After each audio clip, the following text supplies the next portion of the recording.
Hey guys, and welcome back. So today I'm going to be doing an introduction video on beekeeping, and one of you guys commented on my beekeeping video which I showed you guys what equipment you'll need when you're first starting off, and I don't want to name this person as I'm not sure if they want to be featured on this, so I just leave the person anonymous for now. So the first question was that you guys wanted more information about my beekeeping journey. So I've been beekeeping for a year now, and I've just gone through my first winter, which turned out to be harder than I thought, because I had the same questions you guys had. That was like, how much do you feed your bees? When can you open up the beehive? Can you open up the beehive during winter? How much food should you leave them? What if all the bees die? Should I put in any treatment so bugs don't come in? Because a lot of problems that you can have if you don't open your box for a long time, and especially in winter, is that you get wax moths, or you might get other insects that come in that will start laying their eggs, like varroa mites, and that can ruin your hive. So I want to start off by saying that for the first few years of you guys having bees, you're not really going to know what you're doing. There's so many videos out there that you guys can watch. A lot of them answer a few of the questions that you guys have asked, and I'll try and answer as best I can the rest of them as well. But these kind of things, I reckon it comes with experience, and obviously the more years you have your bees, the more you'll know how much honey to leave in, how much to feed them, what treatments work, what treatments don't work. I like very natural methods of going about beekeeping. I don't really want to feed my bees sugar, but I was reading up about it, how over the winter, all the food that you give them, obviously you're not going to eat any honey they produce from that. It's just to sustain them so they don't die throughout the winter. Obviously, if you have enough honey, you can just leave honey, and maybe you won't even need to feed them. It just depends where you are and how much they've accumulated over springtime and summer. But in my case, I had to feed them, but obviously anything they've produced from there, I will not be eating. I will be waiting until spring when they have eaten all the sugar's gone out of their system, and then I'll be able to eat their beautiful honey which they've collected from the plants around. So I'm still working out how much food to feed them over winter. In this video, you guys can see I was just opening up my beehive, and I had a packet of fondant, which was some food that I left in there. The bees were really happy over the spring. But one thing that I did struggle with was, as a new beekeeper, learning how much honey to leave inside the hive over winter, and also how much food to feed your bees. So that's something that I'm still working out now. Now, I don't have an exact way, like to say, oh, put in, 1 kilogram of sugar and you'll be fine. This is kind of something that I'm still working out. And I actually put 2 packets of sugar. I just cut them open and put them into the hive, and I checked on them after around about 2 months, and they still had some left over.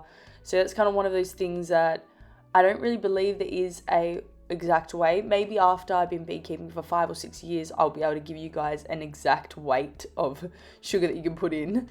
But for right now, I just recommend you guys putting in around about 2 bags, so that they're 1 kilogram each, and then just seeing how your bees go and how fast they eat it. Check on them maybe every month during the winter, whenever you can. Obviously, it depends where you are, because if it snows where you are, then you won't be able to do that. We're really lucky, because right now, that's question 2, where am I located? I'm located in Greece, and we didn't have snow this year. But if we did have snow, I wouldn't have been able to check on them during the winter. But we had a lot of good days where it was really sunny and the temperature was quite high, so I could go up and check on them. So I guess the best response I can give you guys for how much food to give them over winter is to think of bees not really like dogs and cats, because obviously they can eat the same amount every day. But when they're growing, when you get a puppy or a little kitten, they eat more because they need more because they're growing. Now, these bees, there's thousands of them, and they're all at different ages, and they, are collecting food, and each year you're going to have a different amount of honey they collect, so you can have a different amount that you're going to be able to keep in there. And I really hope that I'll be able to have a better way of explaining to you guys how much honey to keep over the years. Obviously, there should be a amount around about that you'll be safe between if you give your bees per year, and obviously I'll learn that with experience. But for now, I just recommend you guys doing what I said before, so just checking up on them and feeding them as required. And even you guys should be keeping a book of notes. I've been trying to do this.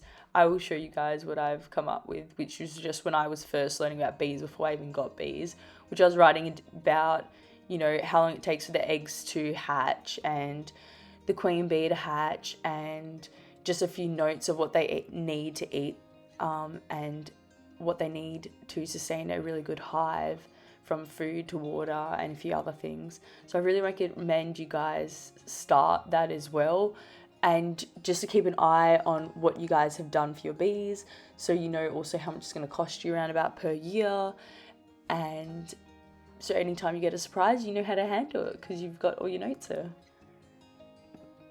Now the next question was, what is the reason behind giving your bees loose sugar? Now, this is something that I'm still researching, and there isn't really a lot out there. There's not been anyone on YouTube or that I could find on a website that says this is the best way to feed your bees. Obviously, if you guys are looking at YouTube, most people make sugar water or they feed their bees fondant. I've also seen bees being fed with loose sugar. For me, I just did this out of convenience. I did make some sugar water. It did crystallize. Some of the bees couldn't get all of the sugar out of it, and at that point in time, I just wanted to feed my bees, so I just put loose sugar in there. This is obviously something that I want to research more, and if any of you guys know about this and say, look, the sugar water makes it easier for them to digest, I do believe that, because obviously it's in a liquid, and it also could make it quicker for them to actually make honey from, because it's in a liquid form, while the solid being the sugar grains, it could take longer. But because my goal was just to feed the bees, I didn't really care about them being fast converting the sugar into honey or into food or whatever. I just wanted them to be able to have access to food, so that's why I just put it in a sugar form. It was easy to clean. I knew that other bugs, if they did get in there, it'd be easy for me to pick them out and clean it out. So that was my reasoning behind feeding them the sugar. And the following question was, does that increase robbing or decrease their appetite to go find nectar? Now, does it increase robbing? Yes, it obviously can increase the chances of robbing. But in winter, the bees are less active, and I wouldn't be worried about bees robbing in winter as much. This happens more in spring, when there's heaps of honey, heaps of bees being active, leaving the hive. So that hasn't been a worry for me. Now, you can do little things like obviously keeping your bees spaced out so they're not right next to each other, but I wouldn't really consider that as a big problem for you guys to be fussed over that, especially when you're starting out. Now, can this decrease their appetite to go find nectar?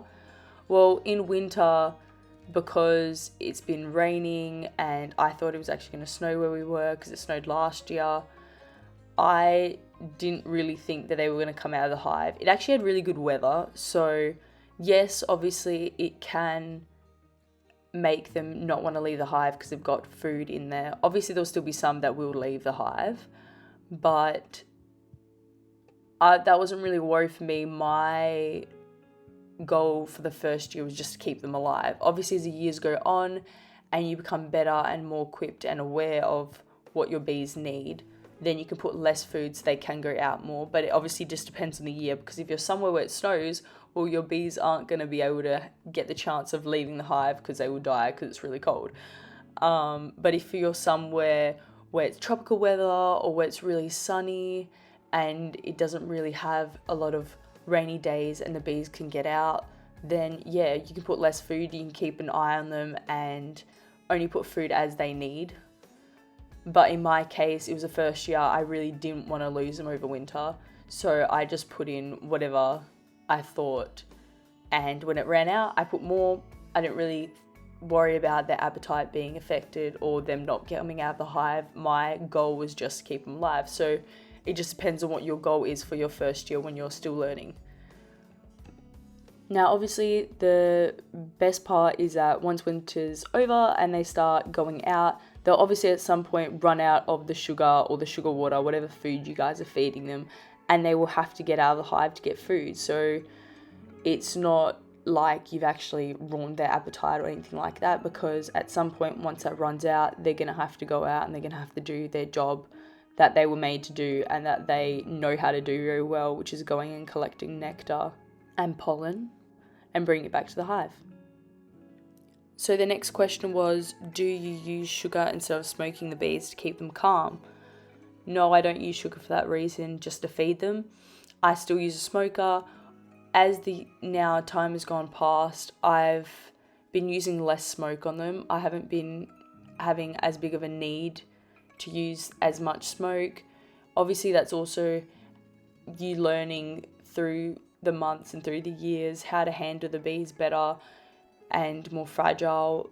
If you don't kill as many bees, obviously they don't get as aggravated and wanting to sting you. So just learning how to manage your beehive and handle it with care really helps. So the answer to that question is no, I don't. But I do still use a smoker, and I just use some loose paper which I've shredded up, which I put on fire. I know other people use chemicals or other things that they can burn in there, but I just really like going with the natural approach and the simple approach, since I have it from my office job anyway, the paper that I've been shredding, or just around the house. So we've had that I just shred old papers. So that's worked really well for me. So the next question is, could I do more videos like this explaining what I'm doing and why? Yes, of course, I will try my best to make more videos of showing you guys inside the hive, what it looks like, why I'm doing certain things, what I've learned from my mistakes. I'm going to do a failure video of a few things as well. And just to give you guys any inspiration, obviously ask me any questions. And if you guys have been beekeeping for longer than me, obviously we're all trying to learn together, so help me out as well. So the next question was, what was on those strips you put in to treat your hive? So those strips were for varroa mites. They already had the treatment on them or in them. I didn't need to put that many strips. You only need a few, depending on the size of your hive. And the last question was, how much honey did your hive produce? Now, I filled up 2.5 jars that were 650 grams of honey. And I also got a bit of honeycomb. I wasn't the first year trying to get heaps of honey. I left honey in there for them to eat over winter. I just collected when I went up there just for my family every now and then. So I'm hoping this year I'll be able to give you guys exact figures of how much honey I collected. Thank you. Hope you guys enjoyed this video. For that viewer that asked those questions, I hope I answered them well, and I hope you guys ask me more questions. See you in the next video. Bye.